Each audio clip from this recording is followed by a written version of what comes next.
Google ಅಲ್ಲಿ ಏನಾದ್ರೂ ಒಂದು ಕೀಬೋರ್ಡ್ ಅನ್ನ ಸರ್ಚ್ ಮಾಡಿದ್ರಿ ಅಂತಂದ್ರೆ ಸೊ ಕೆಲವೊಂದು ಬ್ಲಾಗ್ಗಳು ಟಾಪ್ ಅಲ್ಲಿ ತೋರಿಸುತ್ತೆ.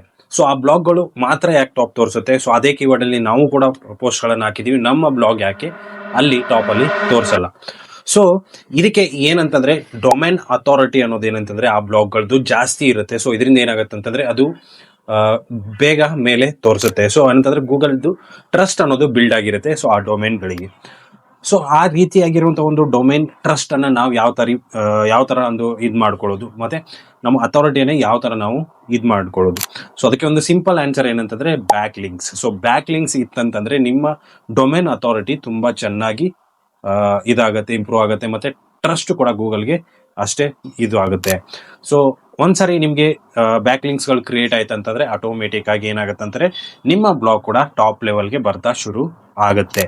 ಸೊ ಇವತ್ತಿನ ಈ ವಿಡಿಯೋದಲ್ಲಿ ನಾನೇನ್ ಮಾಡ್ತಾ ಇದ್ದೀನಿ ಅಂದ್ರೆ ಕಂಪ್ಲೀಟ್ ಆಗಿ ಬ್ಯಾಕ್ ಲಿಂಕ್ಸ್ ಗಳಿಗೆ ಎಕ್ಸ್ಪ್ಲೈನ್ ಮಾಡ್ತಾ ಇದ್ದೀನಿ, ಮತ್ತೆ ಒಂದು ಕಂಪ್ಲೀಟ್ ಒಂದು 25,000 ಪ್ಲಸ್ ಇರುವಂತ ಒಂದು ಬ್ಯಾಕ್ ಲಿಂಕ್ಸ್ ಗಳ ಒಂದು ಫೈಲ್ ಅನ್ನ ನಾನು ನಿಮಗೆ ಪ್ರೊವೈಡ್ ಮಾಡ್ತಾ ಇದ್ದೀನಿ. ಸೊ ಸಿಂಪಲ್ ಆಗಿ ಅದನ್ನ ಓಪನ್ ಮಾಡ್ಕೊಂಡು ನೀವು ನಿಮ್ಮ ಬ್ಯಾಕ್ ಲಿಂಕ್ಸ್ ಗಳನ್ನ ಕ್ರಿಯೇಟ್ ಮಾಡ್ಕೋಬಹುದು. ಯಾವ ತರ ಏನು ಅಂತ ಕಂಪ್ಲೀಟ್ ಆಗಿ ಎಕ್ಸ್ಪ್ಲೈನ್ ಮಾಡ್ತೀನಿ.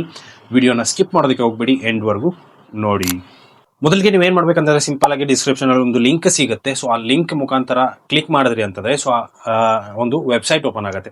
ಅಲ್ಲಿ ಸಿಂಪಲ್ ಆಗಿ ನಿಮಗೆ 99 ರುಪೀಸ್ದು ಪೇಮೆಂಟ್ ಮಾಡೋದಕ್ಕೆ ಕೇಳುತ್ತೆ. ಸೊ 99 ರುಪೀಸ್ ಪೇಮೆಂಟ್ ಮಾಡಿದ್ರಿ ಅಂತಂದ್ರೆ ನಿಮಗೆ ಒಂದು ಎಕ್ಸೆಲ್ ಫೈಲ್ ಸಿಗುತ್ತೆ.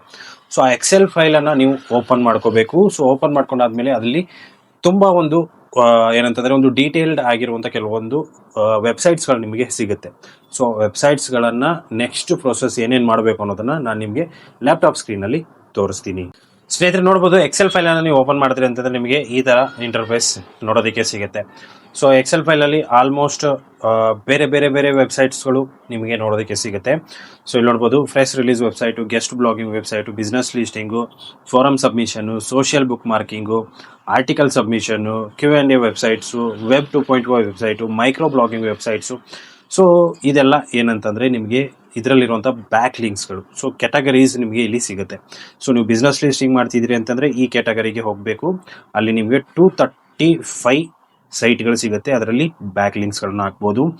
ಸೊ ನಮಗೆ ಏನಂತಂದ್ರೆ ಬ್ಲಾಗಿಂಗ್ ಬರುತ್ತೆ. ಸೊ ನೀವು ಫಾರಮ್ ಸಬ್ಮಿಷನ್ ಮಾಡ್ಬೋದು, ಸೋಷಿಯಲ್ ಸಬ್ಮಿಷನ್ ಮಾಡ್ಬೋದು, Q&A ವೆಬ್ಸೈಟ್ಗೆ ನೀವು ಹಾಕ್ಬೋದು.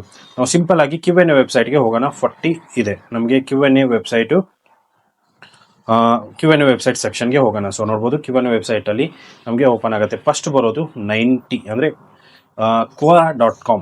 ಸೊ ಸಿಂಪಲ್ ಆಗಿ ಏನ್ ಮಾಡಿ ಅಂತಂದ್ರೆ Quora.com ಅನ್ನ ಓಪನ್ ಮಾಡ್ಕೊಳ್ಳಿ. ಸೊ ಇಲ್ಲಿ Quora.com ಅನ್ನ ಓಪನ್ ಮಾಡ್ಕೊಂಡು ನೀವ್ ಏನ್ ಮಾಡ್ಬೇಕಂತಂದ್ರೆ ನಿಮ್ಮ ಒಂದು ವೆಬ್ಸೈಟ್ ಹೆಸರಲ್ಲಿ ಅಥವಾ ನಿಮ್ಮ ಒಂದು ಬ್ಲಾಗ್ ಹೆಸರಲ್ಲಿ ನಿಮ್ಮ ಒಂದು ಪ್ರೊಫೈಲ್ ಅನ್ನ ಕ್ರಿಯೇಟ್ ಮಾಡ್ಕೋಬೇಕು ಸಿಂಪಲ್ ಆಗಿ. ಸೊ Quora ಅಂದ್ರೆ ಎಲ್ರಿಗೂ ಗೊತ್ತಿರುವಂತ ವಿಚಾರ ಏನಂತಂದ್ರೆ ಇದೊಂದು ಕ್ವಶನ್ ಆನ್ಸರ್ ವೆಬ್ಸೈಟ್. ಸೊ ಇಲ್ಲಿ ಏನಂತಂದ್ರೆ ತುಂಬಾ ಜನ ಕ್ವಶನ್ಸ್ ಗಳನ್ನ ಕೇಳ್ತಾರೆ. ಸೊ ಆ ಕ್ವಶನ್ಸ್ ಗಳಿಗೆ ನೀವು ಆನ್ಸರ್ ಮಾಡ್ಬಿಟ್ಟು ಏನ್ ಮಾಡ್ಬೋದು, ಸಿಂಪಲ್ ಆಗಿ ಶಾರ್ಟ್ ಆಗಿ ಆನ್ಸರ್ ಮಾಡಿ. ಸೊ ಶಾರ್ಟ್ ಆಗಿ ಆನ್ಸರ್ ಮಾಡ್ಬಿಟ್ಟು ನೆಕ್ಸ್ಟ್ ಏನ್ ಮಾಡ್ಬೇಕಂತಂದ್ರೆ ನಿಮ್ಗೆ ಇನ್ನೂ ಜಾಸ್ತಿ ಹೆಚ್ಚಿನ ಮಾಹಿತಿ ಬೇಕಂತಂದ್ರೆ ಈ ವೆಬ್ಸೈಟ್ಗೆ ವಿಸಿಟ್ ಮಾಡಿ ಅಂತ ಲಿಂಕ್ ಕೊಡಿ, ಸಿಂಪಲ್.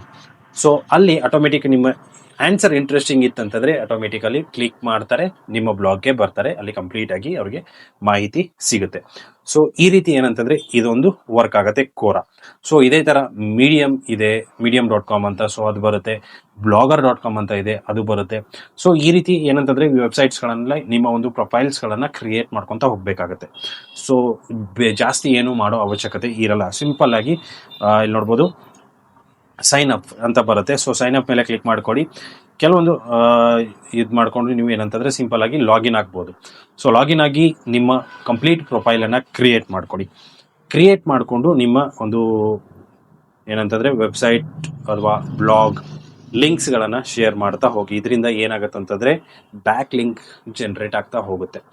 ಸೊ ಇಷ್ಟೇ ನೀವು ಮಾಡಬೇಕಾಗಿರೋದು, ಬೇರೆ ಏನು ಅವಶ್ಯಕತೆ ಇಲ್ಲ. ಸೊ ಇದನ್ನೇ ಬ್ಯಾಕ್ ಲಿಂಕ್ಸ್ ಅಂತ ಕರಿತೀವಿ ನಾವು. ಸಿಂಪಲ್ ಆಗಿ ಈ ಫೈಲಲ್ಲಿ ಎಷ್ಟು ಒಂದು ಇದೆ ನೋಡಿ. ಸೊ ಎಲ್ಲದರಲ್ಲೂ ನಿಮ್ಮ ಒಂದು ಪ್ರೊಫೈಲ್ಸ್ ಗಳನ್ನ ಕ್ರಿಯೇಟ್ ಮಾಡ್ಕೊಂತ ಹೋಗಿ ಅಲ್ಲಿ ಏನಂತಂದ್ರೆ ಸಿಂಪಲ್ ಆಗಿ ಆನ್ಸರ್ ಕ್ವಶನ್, ನಿಮ್ಮ ನೀಚ್ ರಿಲೇಟೆಡ್ ಏನು ಕ್ವಶನ್ಸ್ ಇರುತ್ತೆ ಅದಕ್ಕೆ ಆನ್ಸರ್ ಮಾಡ್ಕೊಂತ ನಿಮ್ಮ ಒಂದು ಏನ್ ಲಿಂಕ್ ಬರುತ್ತೆ ನಿಮ್ಮ ಒಂದು ಬ್ಲಾಗ್ದು ಅದನ್ನ ಶೇರ್ ಮಾಡ್ತಾ ಹೋಗಿ. ಸೊ ಸಿಂಪಲ್ ಬರೀ ಲಿಂಕ್ ಅನ್ನ ಹಾಕಿದ್ರಿ ಅಂತಂದ್ರೆ ಸ್ಪ್ಯಾಮ್ ಆಗೋ ಚಾನ್ಸಸ್ ಇರುತ್ತೆ. ದಯವಿಟ್ಟು ಸ್ಪ್ಯಾಮ್ ಮಾಡೋದಕ್ಕೆ ಹೋಗಬೇಡಿ. ನಿಮ್ದೇನಾದ್ರೂ ಜಾಬ್ಸ್ ವೆಬ್ಸೈಟ್ ಇತ್ತಂತಂದ್ರೆ ಸೊ ಇದರಲ್ಲಿ ನೀವು ನೋಡ್ಬೋದು ಜಾಬ್ಸ್ಗಳಿದೆ. ಸೊ ಇದರಲ್ಲಿ ಕೂಡ ನೀವು ಕ್ರಿಯೇಟ್ ಮಾಡ್ಕೋಬಹುದು. ಯಾಕಂತಂದ್ರೆ ಇವು ಹೈ ರ್ಯಾಂಕಿಂಗ್ ಇರುವಂಥ ಒಂದು ವೆಬ್ಸೈಟ್ಸ್ಗಳು. ಸೊ ಇದರಲ್ಲಿ ನೀವು ಸಿಂಪಲ್ ಆಗಿ ಪ್ರೊಫೈಲನ್ನು ಕ್ರಿಯೇಟ್ ಮಾಡಿಕೊಂಡು ನಿಮ್ಮ ಕಂಟೆಂಟನ್ನು ಶೇರ್ ಮಾಡ್ತಾ ಇದ್ರಿ ಅಂತಂದರೆ ಇದರಲ್ಲೂ ಕೂಡ ನಿಮ್ಗೆ ಏನಂತಂದರೆ ಬ್ಯಾಕ್ ಲಿಂಕ್ಸ್ ತುಂಬ ಈಸಿಯಾಗಿ ಸಿಗುತ್ತೆ. ಸೊ ಇಷ್ಟೇ ಇರುತ್ತೆ. ಬ್ಯಾಕ್ ಲಿಂಕ್ಸ್ ಅಂತ ಏನು ಒಂದು ಟೆಕ್ನಿಕಲ್ ಆಗಿ ಎಂಥದ್ದು ಇಲ್ಲ. ಸೊ ಸಿಂಪಲ್ ಆಗಿ ನೀವು ಅಲ್ಲಿ ಹೋಗ್ಬಿಟ್ಟು ಆ ವೆಬ್ಸೈಟಲ್ಲಿ ನಿಮ್ಮ ಒಂದು ಪ್ರೊಫೈಲನ್ನು ಕ್ರಿಯೇಟ್ ಮಾಡ್ಕೊಂಡು ನೀವು ಹಾಕುವಂಥ ಕಂಟೆಂಟನ್ನು ಅಲ್ಲೂ ಕೂಡ ಶೇರ್ ಮಾಡ್ತಾ ಇರೋದು. ಸೊ ಇಷ್ಟೇ ಒಂದು ಇರುತ್ತೆ, ಬೇರೆ ಏನು ಇರಲ್ಲ. ಸೊ ಇದರಿಂದ ಏನಾಗುತ್ತೆ ಅಂತಂದರೆ ನಿಮ್ಮ ಡೊಮೇನ್ ಏನಿರುತ್ತೆ ಅದರ ಅಥಾರಿಟಿ ಜಾಸ್ತಿ ಆಗುತ್ತೆ, ಸ್ಟೆಪ್ ಬೈ ಸ್ಟೆಪ್ ಆಗಿ ಟಾಪಲ್ಲಿ ಬರೋದಕ್ಕೆ ಶುರು ಆಗುತ್ತೆ. ಸೊ ಇಷ್ಟೇ ಮಾಡಬೇಕಾಗಿರೋದು, ಬೇರೆ ಏನು ಜಾಸ್ತಿ ಮಾಡೋ ಅವಶ್ಯಕತೆ ಇರಲ್ಲ. ಸೊ ಅರ್ಥ ಆಗಿದೆ ಅಂದ್ಕೊಂಡಿದ್ದೀನಿ. ಅರ್ಥ ಆಗಿಲ್ಲ ಅಂತಂದರೆ ಕಮೆಂಟ್ ಮಾಡಿ ಅಥವಾ ಇನ್ಸ್ಟಾಗ್ರಾಮಲ್ಲಿ ಕೂಡ DM ಮಾಡ್ಬೋದು ಅಂತ ಹೇಳ್ತಾ ವಿಡಿಯೋನ ಮುಗಿಸ್ತೀನಿ. Thanks for watching.